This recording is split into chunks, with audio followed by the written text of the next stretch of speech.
4 കാലിൽ നടക്കുന്ന ഈ ഒരു ലേഡിയെ കണ്ടാൽ നിങ്ങൾക്ക് തോന്നും ഇവർക്ക് എന്തെങ്കിലും മെന്റലി പ്രോബ്ലം കാണുമെന്ന്.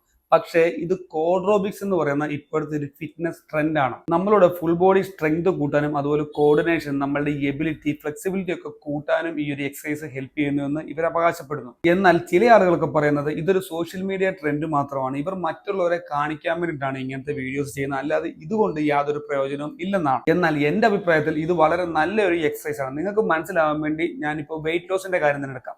70 കിലോ ഉള്ള ഒരു മനുഷ്യൻ 2 കാലിൽ 1 കിലോമീറ്റർ നടക്കണമെങ്കിൽ 50 മുതൽ 70 കാലറി വരെ ആയിരിക്കും ബേൺ ആകുന്നത്.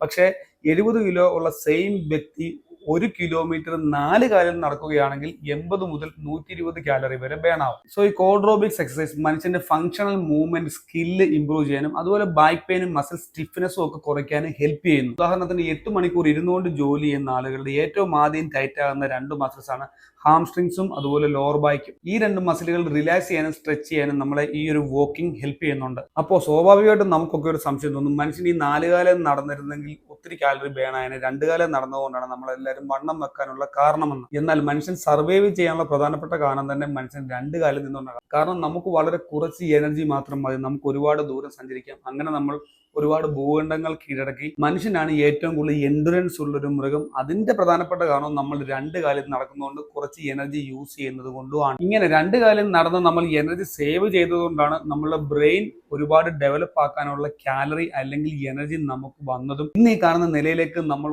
വളരാനുണ്ടായ കാരണം നമ്മൾ 2 കാലിൽ നടന്നുകൊണ്ടാണ്.